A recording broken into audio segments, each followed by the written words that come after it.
चरक sir चिकित्सा अध्याय 24 श्लोक नंबर 108 मदात्य।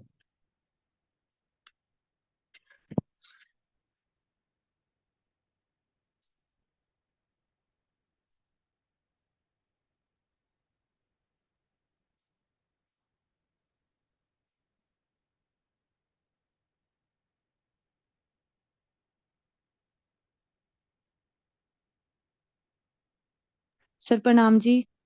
प्रणाम वंदना जी। सर पढ़ना शुरू करूं? पढ़ो।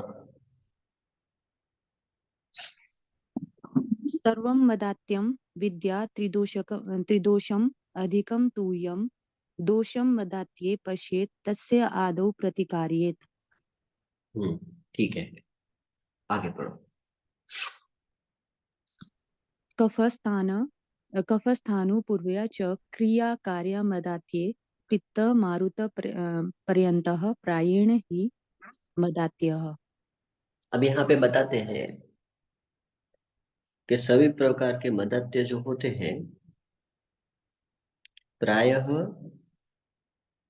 इनमें तीनों दोषों का अनुबंध होता है, पर अंशन से कोई एक दोष वृद्ध होता है, दूसरा कम होता है, तीसरा उससे कम होता है, या दो वृद्ध होते हैं, या एक, इस प्रकार से इनकी योजना होती है। अब दूसरा बता रहे हैं कफस्थानानुपूर्व्या। कफस्थानानुपूर्वी यानी कि इस मदात्य की जो चिकित्सा है वो कफ स्थान से करनी चाहिए, यानी कि आमाशय उत्कृष्ट दोष, ऊपर के दोष जो कफ स्थान है वहां पे पूर्व में इसकी कार्य किया करना चाहिए। फिर उसके बाद पित्त मारुत इन स्थानों की चिकित्सा करना चाहिए, प्रायः सभी मदात्यों में। अब आगे पढ़ो।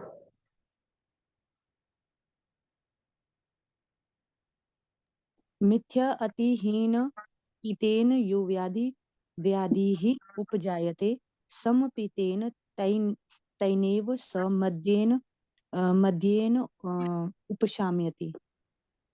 मिथ्या, जिन व्यक्तियों ने मिथ्या प्रकार से मद्य का सेवन किया है। कैसे मिथ्या प्रकार से? यानी कि भोजन से पूर्व मद्य का प्रयोग किया है, या फिर अति मात्रा में मद्य का प्रयोग किया है। मिथ्या यानी कि ग्रीष्म में मद्य का प्रयोग किया है और अन्य अन्य ऋतुओं में जहाँ पे आवश्यकता नहीं है उन कालों पे उन मद्यों का सेवन कर लिया है। और दूसरा, जिनने अति मात्रा में मद्य का सेवन किया है, यानी कि जो मदात्य के नियम हैं उन नियमों को छोड़ के जो पूर्व में बताए हैं इस अध्याय के, उनको छोड़ के जिन्होंने मद्यपान किया है, ऐसे व्यक्ति को जो व्याधि निर्माण होती है। अब देखो यहाँ पे अलग अलग प्रकार की व्याधियां निर्मित होती है मद्य से। पहले मदात्य हुआ। मदात्य के होने के कारण शरीर में एक अग्नि के ऊपर विशिष्ट प्रभाव पड़ता है, यानी कि अग्नि की जो अवस्था है वो दूसरी सब व्याधियों से यहाँ पे भिन्नता आती है उसमें, और उसके परिणाम स्वरूप उस अग्नि की विकृतता के स्वरूप दूसरी अन्य अन्य व्याधियां होती है। उन व्याधियों को ठीक करने के लिए और पूर्व हुई अवस्थाओं को ठीक करने के लिए पूर्व में क्या करना चाहिए, तो वो बोलते होते हैं कि मध्य से ही वो उपशाम्य होती है। इसलिए क्या करना चाहिए इन्हें? मध्य देना चाहिए। सम पीतेन त्यनेव मध्यम एव उपशाम्यति। सम मात्रा में या सम रूप से मध्य का सेवन करके उसे शांति प्रदान कर सकते हैं। आगे। जीर्णम् आम मध्यदोषाय मध्यम एव प्रदाप्येत जीर्ण प्रकांक्षाला। जीर्ण आम, पुराने आम की अवस्था है और मध्य से उत्पन्न हुए दोष है, तो ऐसी अवस्था में मध्य का ही पान कराना चाहिए, मध्य ही देना चाहिए। अब हमारा विषय ये है कि हम अम्ल रस पढ़ रहे हैं, और अम्ल रस से हम मद्य के विषय में क्यों बात कर रहे हैं? तो यहाँ पे जो विषय है, ये अम्ल रस और मद्य दोनों ही एक वस्तु है। दोनों का पंचमहाभौतिक संगठन है, ये समान है। ये मद्य जो है वो अम्ल रस है प्राय, और ये तीक्ष्ण अम्ल है।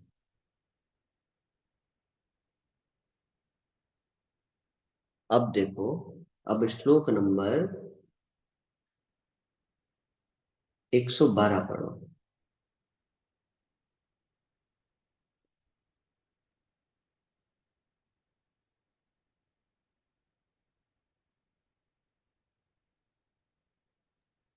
तीक्ष्ण उष्णेन अतिमात्रेण पीतेन अम्लविदाहिना मद्येन अन्नरसो क्लेदो विदग्धक्षारतां गतः। तीक्ष्ण, मध्य तीक्ष्ण, मध्य उष्ण, और अति मात्रा में जिन्होंने मद्य का पान किया है या पीते हैं ना, उनके द्वारा जिन्होंने पिया है। अब यहाँ पे ग्रंथकार जो आगे का शब्द लिखते हैं ना, ये शब्द बहुत महत्वपूर्ण है। पीतेन के बाद अम्ल विदाहीना। अम्ल विदाहीना यानी कि अम्ल का विदाह होता है। विदाह का अर्थ होता है उसका परिपक्व नहीं होना, पाक नहीं होना। ये पहला क्राइटेरिया है। अन्न व स्रोतस में अम्ल आधा कच्चा आधा पक्का, यानी कि आम स्वरूप में, विदाह स्वरूप में रहता है। इसलिए यहाँ पे अम्ल रस के पाचन के लिए अम्ल रस का ही प्रयोग कर सकते हैं। देखो आगे, मद्येन अन्न रस, मद्य के द्वारा अति मात्रा में तीक्ष्ण उष्ण मद्य लेने के कारण जो प्राय ग्रहण किया गया जो अन्न रस है, आहार रस है, वो कैसा हो जाता है? उत्क्लेदित हो जाता है। उसमें क्लेद बढ़ता है उन आहार में, आमाशय में, पक्वाशय में। जब उसका शोषण होता है, उस समय पे उस आहार में क्षार की वृद्धि होती है। विदग्धम क्षारताम गतः, विदग्ध होता है, क्षार युक्त होता है, उत्क्लेदित होता है ये रस, और अम्ल विदा होता है। ये सभी संकल्पनाएं निर्माण होती है शरीर में, अन्न वस्त्रों में। आगे क्या होता है, पढ़ो। अंतर्दाह अंतर्दाहं ज्वरं तृष्णां प्रमोहं विभ्रमं मदं जनयति आशु तत् शान्त्यै मद्यम एव प्रदाप्येत। अब इसको, ये जो अन्न वस्त्रों में तीक्ष्ण उष्ण अति मात्रा में ग्रहण हुए मद्य के कारण, अम्ल विदा के कारण, या पूर्व में मद्य का सेवन किया फिर अचानक एकाएक मद्य को छोड़ दिया है, उसके कारण, इन सभी कारणों के कारण अनरस का परिणमन नहीं होगा, वो क्षार निर्माण होगा, विदग्ध होगा। रस उत्क्लेद होगा, जो आहार रस होगा उसमें क्लेद निर्माण होगा। ये अन्य धातुओं में पोषण के हेतु जाएगा, तो उन उन धातुओं में भी खवे गुण्य आने लगेगा, उन उन धातुओं में भी व्याधियां निर्माण होगी। अंतर्दाह, ज्वर, तृष्णा, प्रमह, क्यों?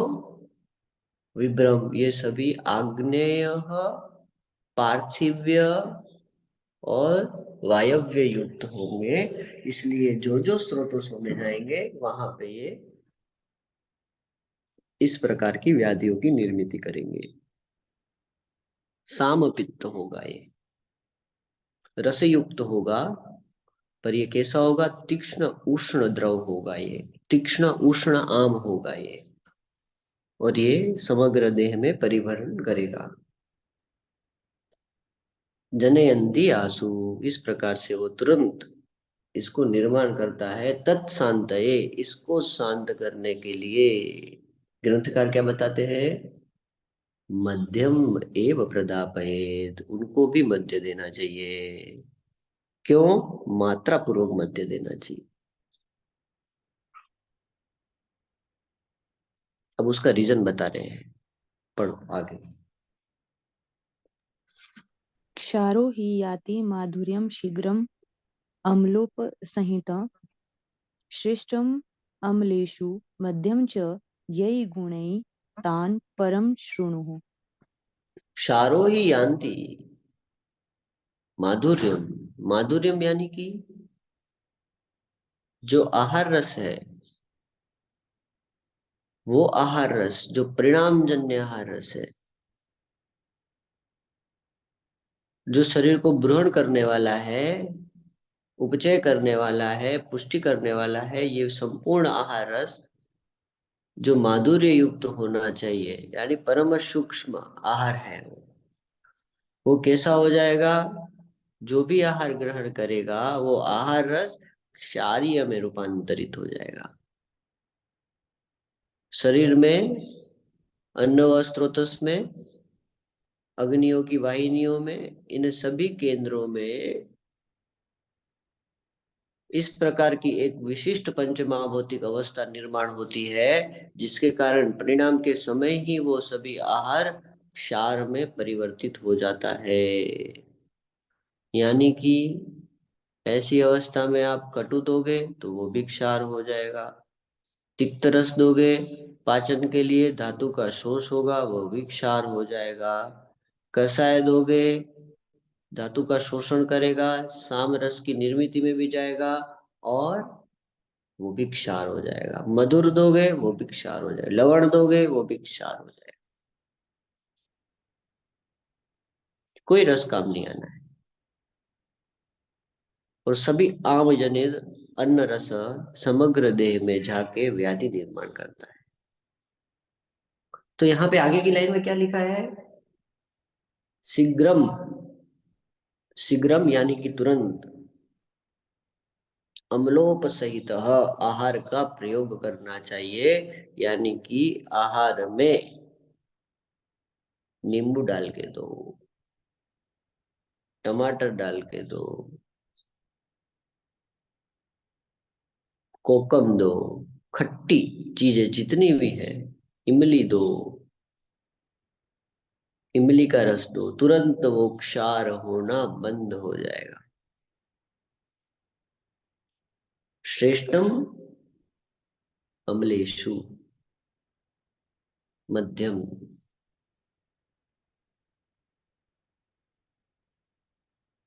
अम्लों में, यहाँ पे ये जो शब्द है ना, ये अंडरलाइन करो।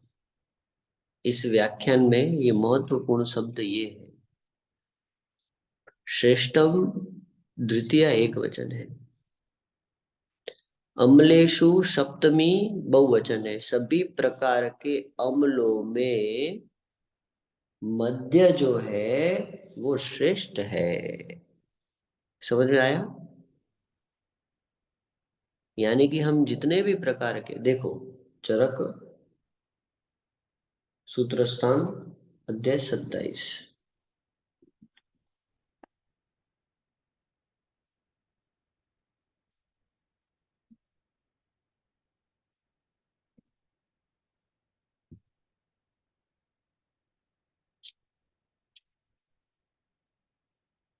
श्लोक नंबर 178, मध्य वर्ग लिख के लिखा है श्लोक।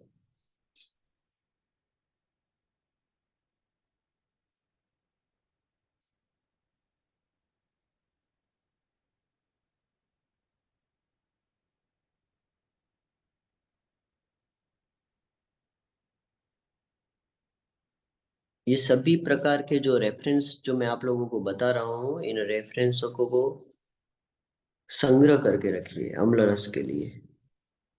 ये योग तंत्र युक्ति है और ये आपको क्लिनिशियल लेवल के ऊपर एक्सटेंसिवली बहुत इंपॉर्टेंट काम आने वाली है। ये जब कोई केस सोल्व नहीं होते हैं ना, ऐसी स्थिति में ये सब चीजें लाइन ऑफ ट्रीटमेंट होती है। यहाँ आपके कोई भी रस काम नहीं आने हैं, यहाँ यही चिकित्सा काम आनी है। 27 178 पढ़ो, 178।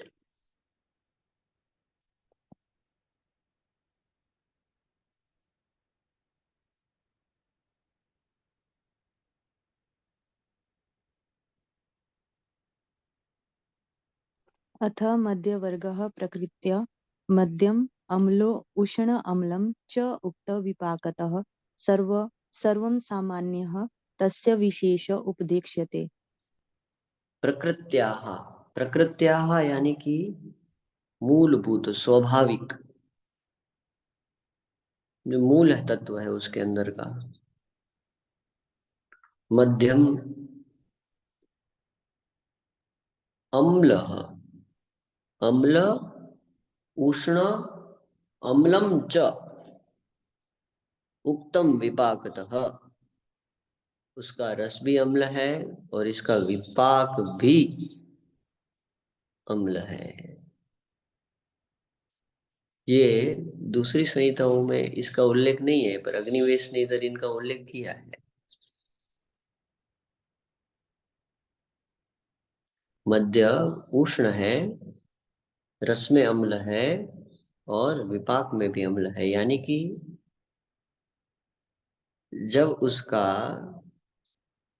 रसन निर्माण होगा और जैसे जैसे अन्य अन्य धातुओं में उसका परिणमन होता जाएगा क्षीर दधि के द्वारा,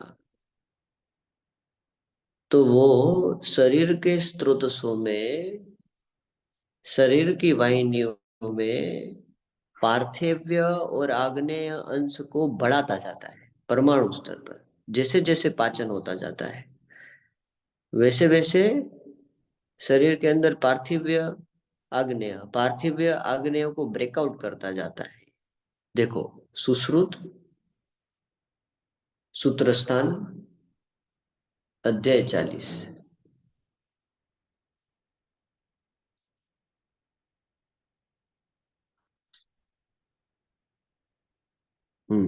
श्लोक नंबर 28 27 6 हो गए।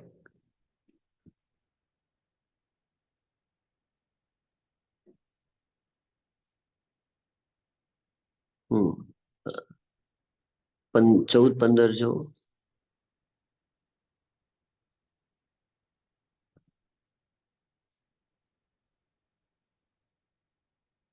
हाँ, अगर इसके बाद वाला देखो,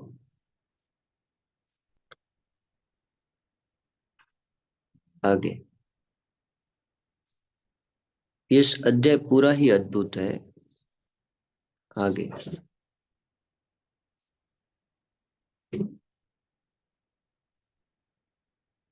रुको, मैं सुश्रुत निकाल।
श्लोक नंबर 11।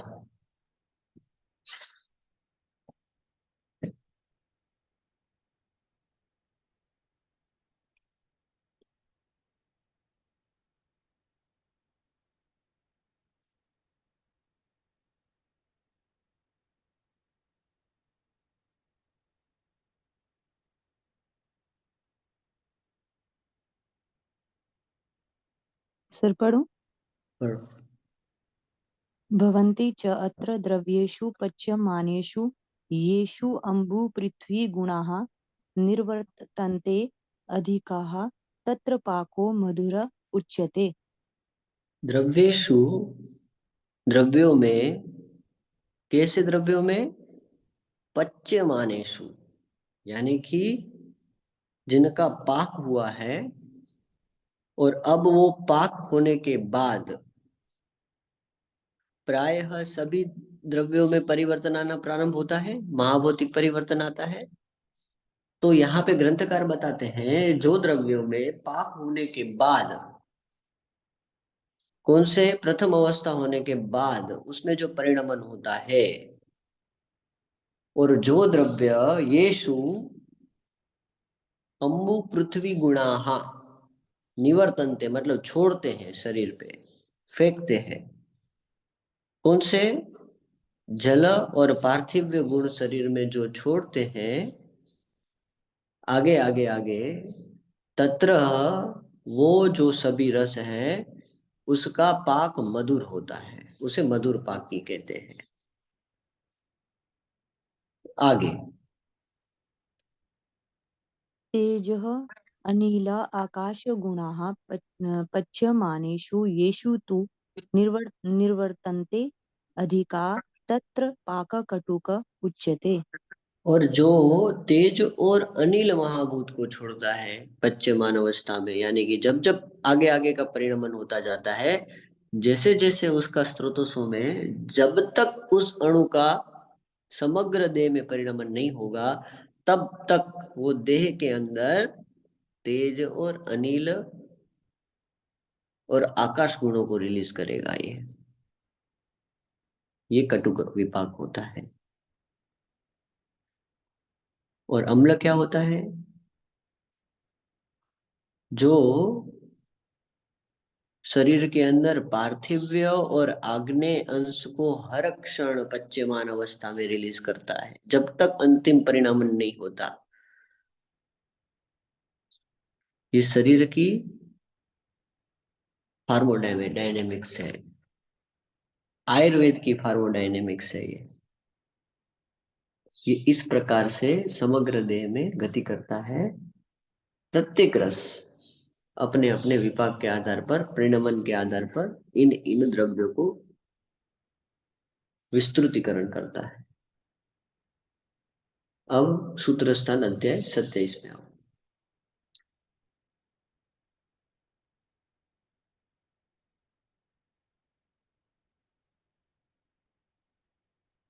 अब यहाँ नीचे क्या लिखा है? सर्व सामान्यतः तस्य विशेषः उपदेक्ष्यते। सभी मध्य प्रायः यही होते हैं, यानी कि जितने भी आपके आसव है, अरिष्ट है, सुरा है, फलासव है, ये प्राय सब यही होते हैं। पर कुछ विशेष का हम नीचे विस्तृत रूप में वर्णन करेंगे, ऐसा ग्रंथकार यहाँ पे बता रहे हैं। श्लोक नंबर 179 से 195 तक सभी अलग अलग प्रकार के मध्य बताए हैं, और उसके अलग अलग गुण हैं। ये सभी प्राय गुण जो बताए गए हैं, ये अलग अलग व्याधियों में आग्नेय मांद्यजन्य अवस्थाओं में यहाँ पे इसका अवस्था के आधार पर प्रयोग आप कर सकते हो। अब 27 में आओ, 24 में आओ, चरक चिकित्सा में।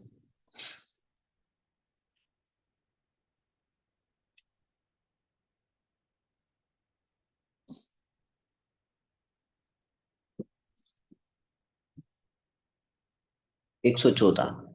अब यहाँ क्या लिखा? श्रेष्ठम अम्लेषु मध्यम मध्य जो है अम्लों में श्रेष्ठ है। ये ही गुणे ही तान परम सुनु, उनके गुणों के जैसे, उनके द्वारा ही, जिसे हम बता रहे हैं मध्य के गुण जैसे ही है उसके, उसको हम बता रहे हैं। कैसे? तो देखो, पढ़ो। मध्य मद्यस्य अम्लस्वभावस्य चत्वारो अनुरसाः समृताः अब मध्यस्य मधुरश्च। मध्यस्य अम्ल स्वभावस्य, ये दूसरी बार बताया। ये इसका विशेषण है। मध्य जो है, इसका जो प्रकृत स्वभाव है वो अम्ल है। उसके जो गुण है वो अम्ल प्रधान है। उसके जो कार्य है जो अम्ल में बताए हैं वही कार्य है, कुछ अलग नहीं है।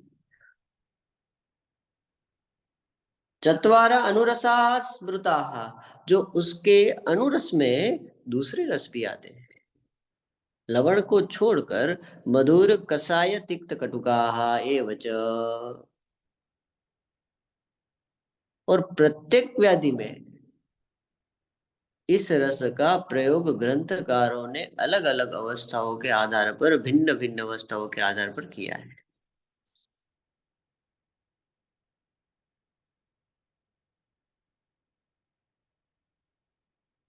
और हमें ये संकल्पनाओं को समझना है। आगे पढ़ो। मधुरश्च कषायश्च तिक्तः कटुक एव च। मधुरा कसाय तिक्त कटुक एव च। ये अनुरस है, वो उसके साथ अनुबंध में रहते हैं। पर प्रधान क्या है? अम्लस्य स्वभाव, श्रेष्ठम अम्ल है ये दूसरा कोई रस नहीं है।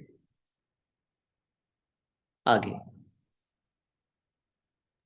गुणाश्च दश पूर्वोक्तः तै तैश्च चतुर्दश अभिगुणैः सर्वेषां मध्यम अमलानाम् उपर्युपरि तिष्ठति।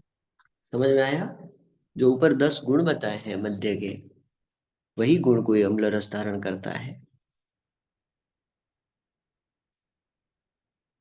और इसी को, जो कि ओज के गुण है उसके विपरीत गुण वाले होते हैं ये। और इसी प्रकार से सर्वेशा मध्य मध्यम अम्लानाम, जो अम्ल है उसी प्रकार से कार्य करने वाला होता है। आगे श्लोक नंबर 117 पढ़ो।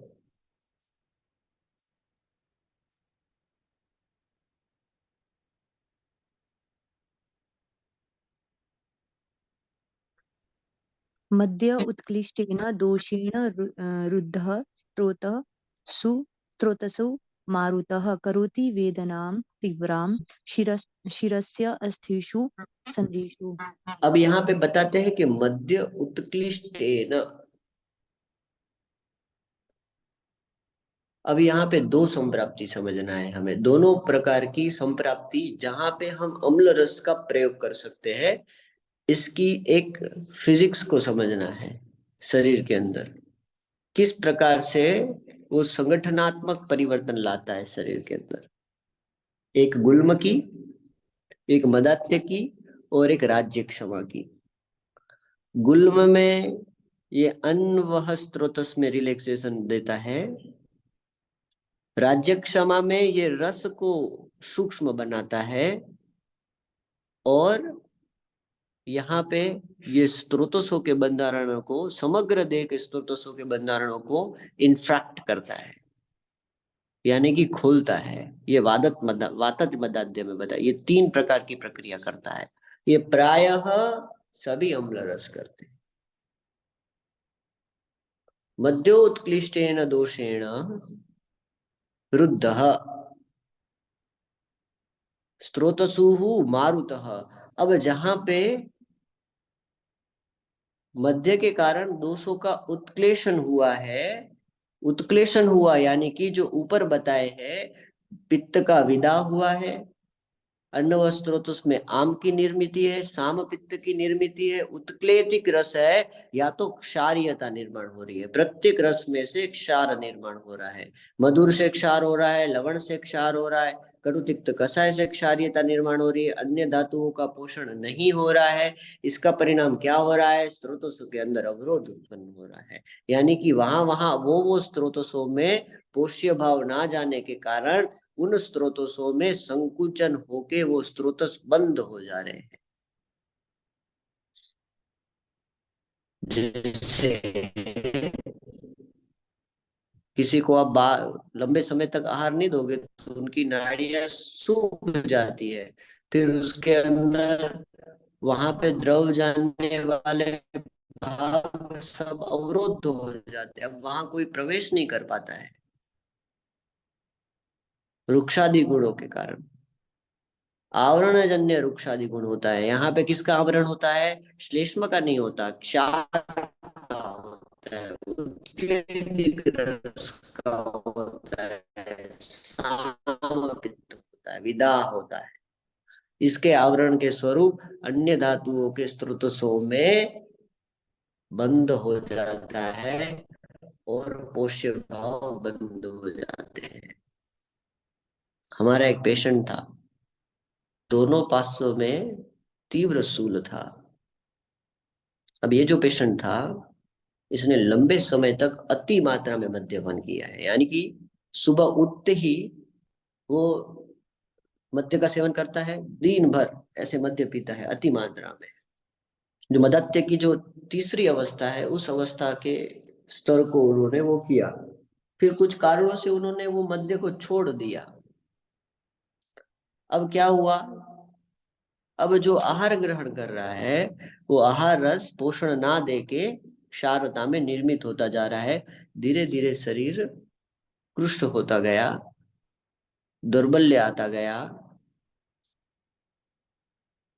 और प्रायः वात प्रकोप से प्रोस्टेट ग्रंथि वातज शोथ की निर्मित हुई और अत्यधिक वेदना युक्त शूल हुआ। पेशेंट ने दवाई ली एलोपैथ पे, डॉक्टर ने सर्जरी का बोला, वो बोले मुझे सर्जरी नहीं करवानी है। अब यहाँ पे अगर आप सर्जरी भी करवाते हो तो ये वात प्रकोप की जो अवस्था है, जो स्रोतस्सों का जो संकुचन है, ये जब तक अम्ल रस नहीं दिया जाएगा, मद्य नहीं दिया जाएगा, तब तक ये खुलेगा नहीं। आप एक सर्जरी करोगे फिर दूसरी करेगी, क्यों? क्योंकि समग्र देह में वो वात प्रकोप की जो कंटिन्यूटी है, जो संप्राप्ति का विघटन है, वो नहीं होगा। देखो क्या लिखा है, करोति वेदनाम तीव्राम शिरस्य अस्थिषु संधिषु, सब जगह करेगा, जिन जिन स्रोतसों में जाएगा, क्योंकि वहां वहां पे पोष्य भावों का अभाव होता जाएगा। उन उन पोष्य भावों को यहाँ वहां नहीं मिलने के कारण उन उन स्रोतसों में वात प्रकोप होगा, इसलिए तीव्र वेदना होगी। क्यों? क्योंकि स्रोत संकुचित हो गए हैं, बंद हो गए हैं, सूखे पड़ के कुछ नहीं आ रहा है अंदर। अब यहाँ आप कोई रस का प्रयोग नहीं कर सकते उस स्रोतसों को खोलने के लिए, स्नेह भी नहीं दे सकते, तेल भी नहीं दे, सब क्षारीयता में निर्माण होगा। ये एक विशिष्ट संप्राप्ति है। हाँ, और यहाँ पे सिलेक्शन ऑफ ड्रग्स आपका बहुत विशिष्ट होना चाहिए। ये ग्रंथकारों को अपेक्षित है, इसलिए इस अध्याय को पूरे अलग आयाम से लिया है। 24वें अध्याय को अग्निवेश जी ने, आत्रेय ने वैदिक संकल्पना से लिया है, ऋग्वेद अथर्ववेद की संकल्पना से लिया है।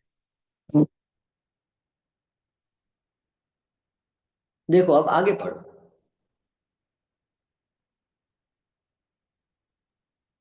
दोष विषयन्त न अर्थम ही तस्मै मध्यम विशेषतः व्यवायी तीक्ष्ण उष्णतया देय अमले। सर जो नए है ना लिखा हुआ ब्रैकेट में, इसको पढ़ना है इसके साथ। नहीं चलो, नहीं अम्लेशु वहां से पढ़ो। देय अमलेषु सत्वस्वपि। सत्सु अपि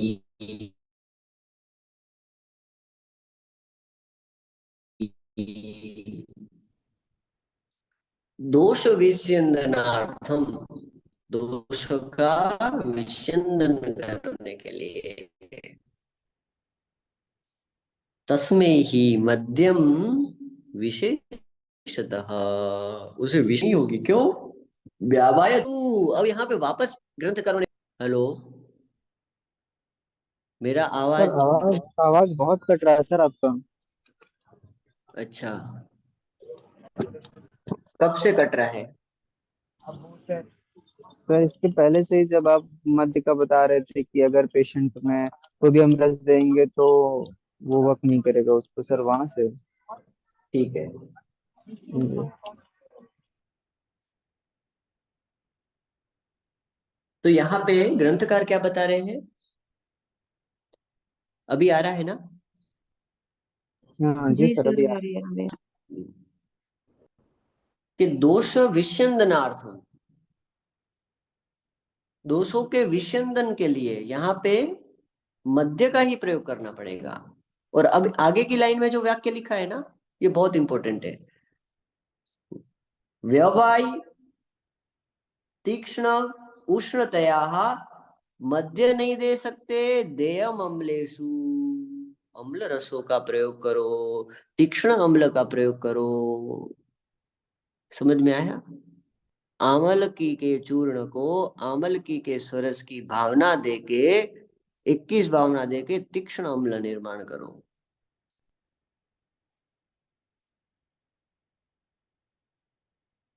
और दूसरा, अगर जब वात का अनुबंध है साथ में, तो वायव्य पार्थिव अंश युक्त द्रव्यों का ज्यादा प्रयोग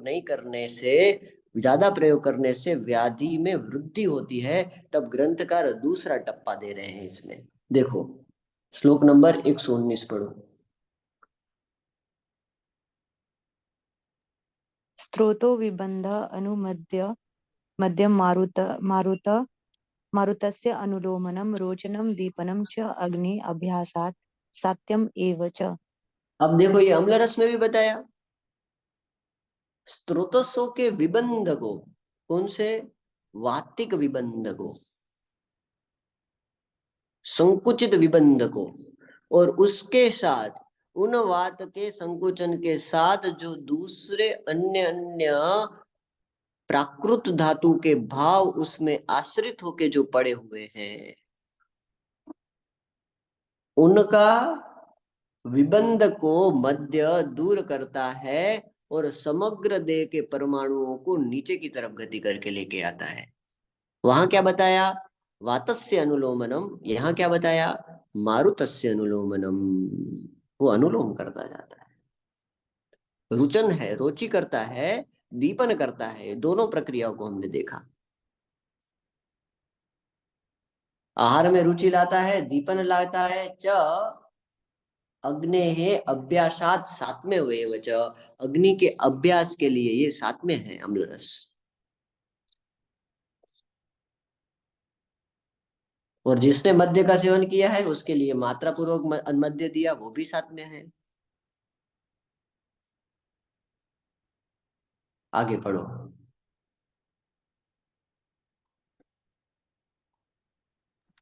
रुजः स्रोतः स्वरुद्धेषु मारुते च अनुलोमिते निवर्तन्ते विकाराश्च शाम्यन्ति यस्य मदोदया। बराबर है, आया समझ में? यहाँ ग्रंथकार बताते हैं कि रुजह, रुजह का अर्थ है रुद्ध हुए। उरह, यानी कि उर के स्रोतस, नाड़ियां, ये सभी जिसकी रुद्ध हो गई है, ऐसे संवृद्ध हुए हैं, उसमें मारुत का अनुलोमन होगा मध्य देने से, अम्ल रस देने से। और जैसे ही अम्ल रस दिया, वायु का अनुलोमन हुआ, निवृत्तन्ते विकाराः साम्यन्ति तस्य मदोदयाः। अब मात्र मतात्य की स्थिति नहीं, ऐसी स्थिति जहां वात प्रकोप है, अन्न व स्रोतस में। अब ये दूसरी अवस्था है, ये गुल्म की अवस्था है,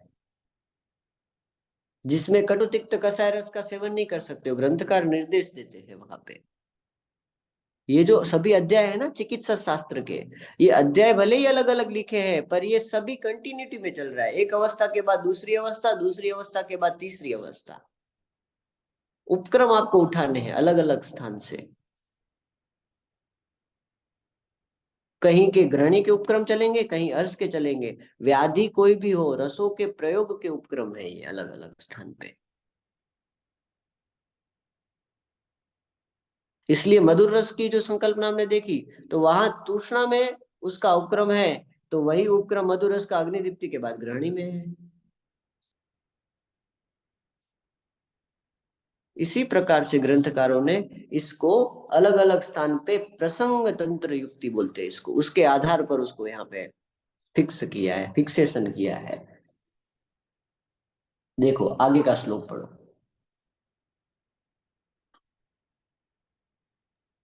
बीज पूरक वृक्षामल कोल दाड़िम संयुतम यवानी हपूष अजाजी श्रृंगवेर वच चूर्णितम। समझ में आया?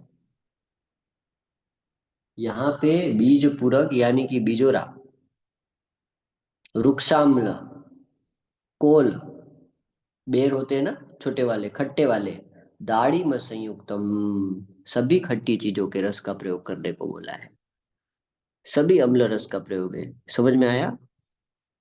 क्यों? मारुत के अनुलोम के लिए, रुद्ध हुए स्रोतसों को दूर करने के लिए, और जो आहार में हर समय उत्क्लेद निर्माण हो रहा है, क्षार निर्माण हो रहा है, और पित्त जनित विदाह में अम्ल रस का ही प्रयोग करना है।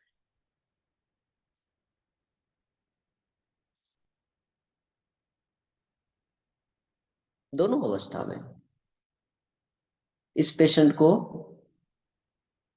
हमने ये दिया था, वो चकोतरा वाली पीपर आती है ना, खट्टी मीठी पीपर आती है चूसने वाली।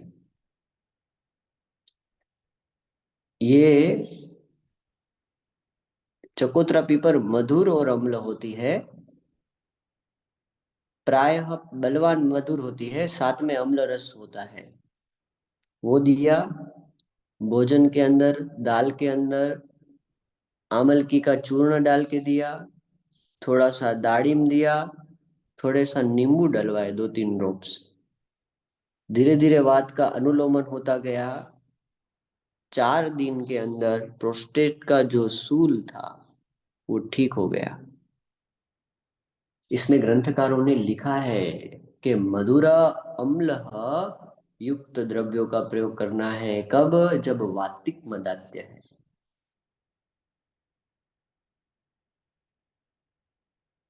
उसके साथ पित्त का अनुबंध है, तो मधुर अम्ल का प्रयोग करना है। वातिक है तो उसके साथ लवण का प्रयोग करना है। बोलने में थोड़ी सी गलती हो गई। उसके साथ थोड़ा स्नेह का प्रयोग करना है। वातिक है तो अम्ल के साथ स्नेह देना है। ये जो पेशेंट था ना, ये पेशेंट में वात और पित्त का दोनों का अनुबंध था। तो यहाँ पे देखो श्लोक नंबर 138 देखो।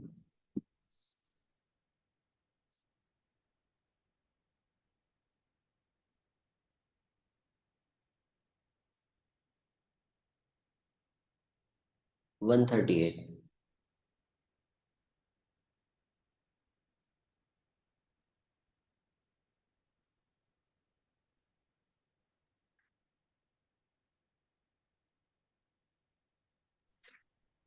शशानक पिंजल एण लावन। लावनासित पुच्छकान मधुर अम्लान प्रयुंजित भोजने शाली षष्टिकान। समझ में आया? ये आहार की योजना बता रहे हैं। मधुर अम्लान प्रयुंजित योजना करनी चाहिए, मधुर और अम्ल दो रस का। अब ये प्रोस्टेट का पेशेंट क्षार देने से ठीक नहीं होगा। ये प्रोस्टेट का पेशेंट कटुतिक्त कषाय रस की औषधों देने से ठीक नहीं होगा, चंद्र प्रभावती से ठीक नहीं होगा, गोक्षुरादि गुगर से ठीक नहीं होगा, किसी से भी ठीक नहीं होगा। पर वो मधुर अम्ल रस की जो पिपर है, पिपरमेंट है, उसको वो जैसे जैसे उसको वो चूसता है दिन भर में 4-5 पीपर को, उससे ये पेशेंट ठीक होने लग गया। तो ये हमारे ग्रंथ की ब्यूटीफुली है। हम इन उपक्रमों को छोड़ के दूसरी तरफ जो नजर लगा के बैठे हुए हैं, ये ग्रंथकारों को अपेक्षित नहीं है। कितनी ही चिकित्सा कर लो, व्याधि ठीक नहीं होना है। आज यहीं रुकेंगे, क्योंकि अभी ग्रीष्म ऋतु है ना, दिन भर बोलना होता है और धूप होती है तो थोड़ा कष्ट होता है, तो थोड़ा सा हम 40-45 मिनट ही बोलेंगे।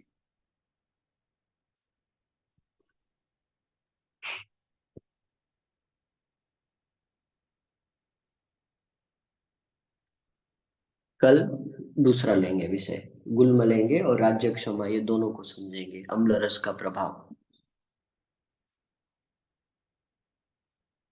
अभी किसी को कोई प्रश्न है तो पूछो, नहीं तो रुकते बंद करते हैं। सर नमस्ते गुरु जी। जी बोलिए। सर एक पेशेंट है, 60 साल की ओल्ड लेडी हैं। हम्म। उनको पेट में अल्सर हो रखा है। उनको दिन में 3 से 4 जाना पड़ता है और ब्लीडिंग भी होती है। कभी कभी नाक और मुंह से भी ब्लड निकल आता है। उनका सर बीपी भी हाई रहता है। बराबर है। सर अभी और सर निदान उनका निकाले सर हैं? उनका सर हीमोग्लोबिन में शायद 7.5 समथिंग या ऐसे 6 है। तो उनको ब्रीथिंग में भी काफी प्रॉब्लम्स होते हैं। और मतलब उन्होंने एलोपैथ दवाएं ली, 3-4 साल से ले रहे हैं कंटिन्यू, लगातार इंजेक्शन एंटीबायोटिक्स सब कुछ ले रहे हैं, बट उनको भी मतलब आराम मिल नहीं रहा सर। नहीं, वो अच्छे हो जाएंगे, बिल्कुल ठीक हो जाएंगे, है ना। जी और जी। ये 3 से 4 दिन में ठीक होने लग जाएंगे। जी जी आप जी। आप है ना, वो पेशेंट के रिपोर्ट्स वगैरह लेके मुझे, इसमें मेरे नंबर है, उसमें मुझे भेजो पर्सनल में, मुझे है ना, मैं बताता हूँ। उनके जी हेतु निकालो और अवस्था का पूरा ज्ञान करो, ठीक हो जी जाएंगे, वो बिल्कुल ठीक हो जाएंगे। जी गुरु जी। तो, तो सर उनको उन्होंने आयुर्वेद में कहीं से ट्रीटमेंट लिया था। तो हम्म। उन्होंने आयुर्वेद में उन्होंने हिंगवाष्टक चूर्ण और महाशंखवटी और साथ में सेंधाखंड और कुमार ये सब दिया था। उन्होंने थोड़ा बहुत उनको रिलीफ है। लेकिन वो कह रहे मतलब से ब्लीडिंग वगैरह या फिर मतलब पेट में जलन और बीपी उनका सर वैसे बना ही रहता है। मतलब जैसे नहीं मोर देन 40% पहले से रिलीफ है, लेकिन उतना है नहीं। नहीं, ऐसे गड़बड़ है ये, देखो। जी चरक जी। सूत्र स्थान अध्याय 16 निकालो, श्लोक नंबर 22। 22-23 निकालो।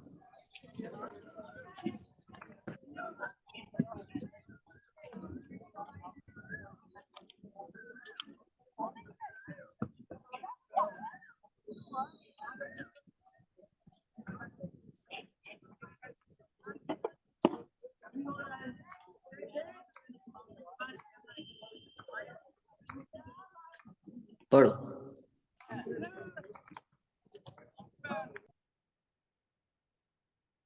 अंजना जी पढ़ो। जी सर। भेषज क्षपिते पथ्यम आहारै एव ब्रह्मणं घृत मांस रस क्षीर हृदयूष उपसमितै। देखो, भेषज क्षपिते ही, भेषज क्षपिते का अर्थ यहाँ ऐसा है, जिन व्यक्ति को प्रायः तीक्ष्ण उष्ण औषधों का लंबे समय से प्रयोग किया गया है, या तीक्ष्ण उष्ण औषध गुणों के कारण व्याधियां हुई है और उसके कारण शरीर में बल गया हुआ है, वात वृद्धि पित्त वृद्धि जन्य भाव उत्कृष्ट अवस्था में है, ऐसे व्यक्ति ने वहां पे भेषज का प्रयोग नहीं करना चाहिए, औषध का प्रयोग नहीं करना चाहिए। क्यों नहीं करना चाहिए? तो यहाँ आगे की संकल्पना में लिखते हैं, पथ्यम आहारे ही, ये तृतीया है, आहारों के द्वारा, कैसे? पथ्य आहारों के द्वारा क्रमशः उसका ग्रहण करो, औषध के द्वारा नहीं। आहार योजना करनी पड़ेगी इसमें। कैसी? तो के घृत, मांस रस, क्षीर, रुद्य यानी कि अम्ल रस। यहाँ पे रुद्य का अर्थ है अम्ल रस के साथ थोड़ा सा खट्टा डालो, थोड़ा सा घृत दो, थोड़ा सा मांस रस दो, थोड़ा सा दुग्ध दो। इसके आधार पर अग्नि क्रमशः दीप्त करते करते व्याधि ठीक करो। अभ्यंग का प्रयोग करो। कैसे? मधुर रस प्रधान अभ्यंग, खोपरा आदि इसी का उत्सादन करो। स्नान, निरूहु अनुवासन अभी अवस्था नहीं है, वो देखना पड़ेगा, एक बार पेशेंट से बात करना पड़ेगा। फिर उसके बाद उसको धीरे धीरे अग्नि दीप्ति करना पड़ेगा, शतावरी, तिक्त स्निग्ध रस दे के। और अगर अवस्था वातजन्य पित्तजन्य प्रबल है तो वहां औषध का प्रयोग आप नहीं कर सकते हो, बिल्कुल भी शतावरी भी नहीं दे सकते हो। देखो इसकी टीका पढ़ो अंजना जी, दूसरी लाइन में, आहारे ही एवी।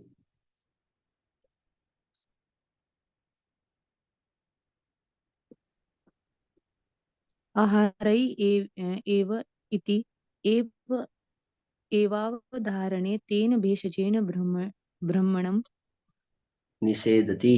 देखो निषेध। आहारे ही एव इति अवधारणा, ये आहार ऐसी अवधारणा यहाँ क्यों लिखी है? दूसरी कुछ चीजें क्यों नहीं? भेषज से ब्रूहण क्यों नहीं? निषेध बताया है। क्यों निषेध बताया है?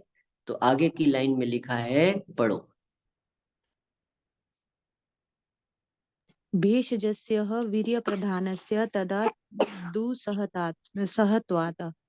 भेषज जो होता है ये वीर्य प्रधान होता है, ये शरीर के अंदर गया और अपने वीर्य से कार्य करता है, यानी कि स्रोतस्सों को एक साथ गति देता है।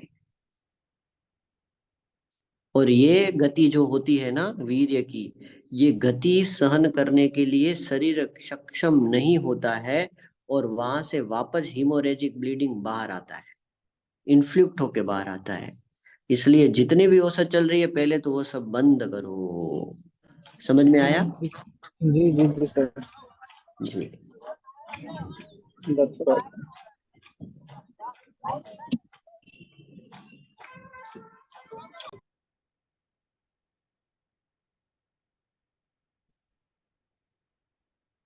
चलो रखो। जी सर, धन्यवाद सर, हम आपको रिपोर्ट भेज देंगे सर। जी जी भेजो। जी जी, धन्यवाद गुरु जी। सर, धन्यवाद। हाँ। सर इसमें मतलब मेरा भी एक प्रश्न है कि हम्म, जी। सर जो ये पेशेंट अभी बताया ना इन्होंने, इसमें ये जैसे हिंगवाष्टक चूर्ण है और सैंधव करके इन्होंने एक योग बताया, तो वो उष्ण हो जाएगा ना, उससे तो कंडीशन बढ़ेगी ना बिल्कुल सर, और पहले ही बिल्कुल एंटीबायोटिक वगैरह ली हुई है। बिल्कुल।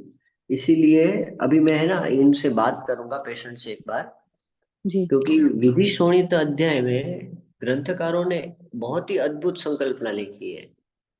ये शोणित जो है ना, ये रक्त दुष्टिजन्य भाव नहीं है सिर्फ।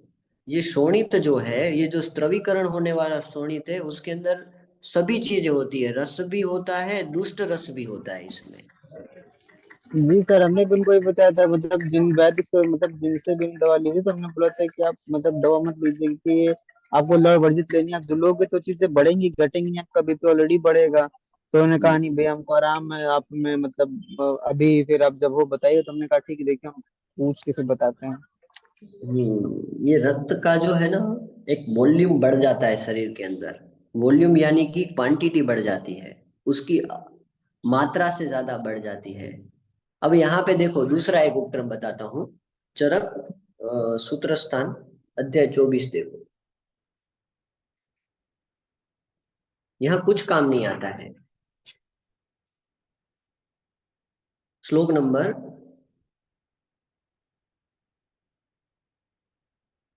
17।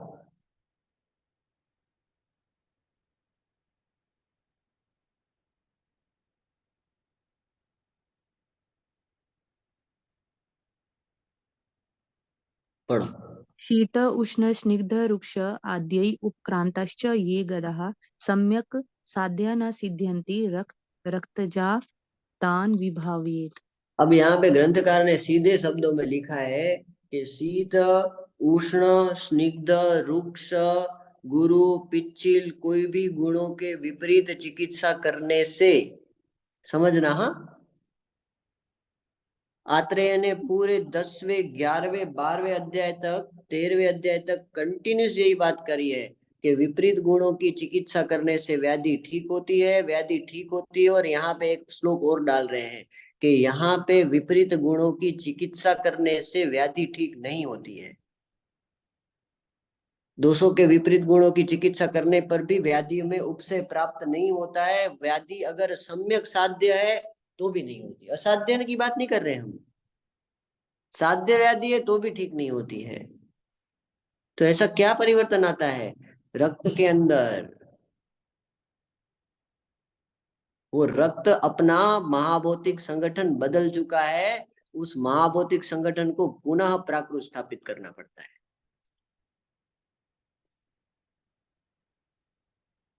शोणित जागदा में आगे उनका निर्णय लिखा है उन्होंने श्लोक नंबर 18 में।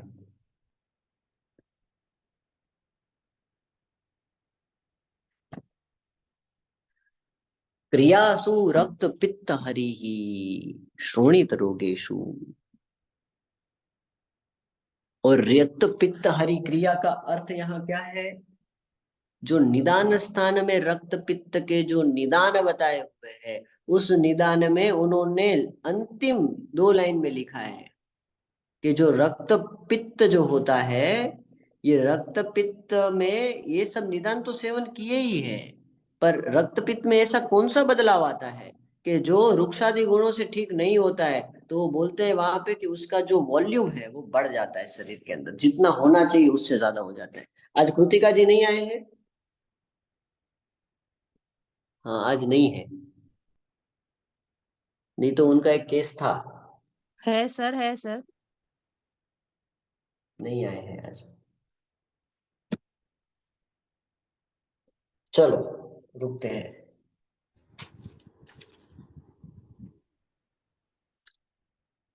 धन्यवाद सर। हम्म, धन्यवाद सर। धन्यवाद।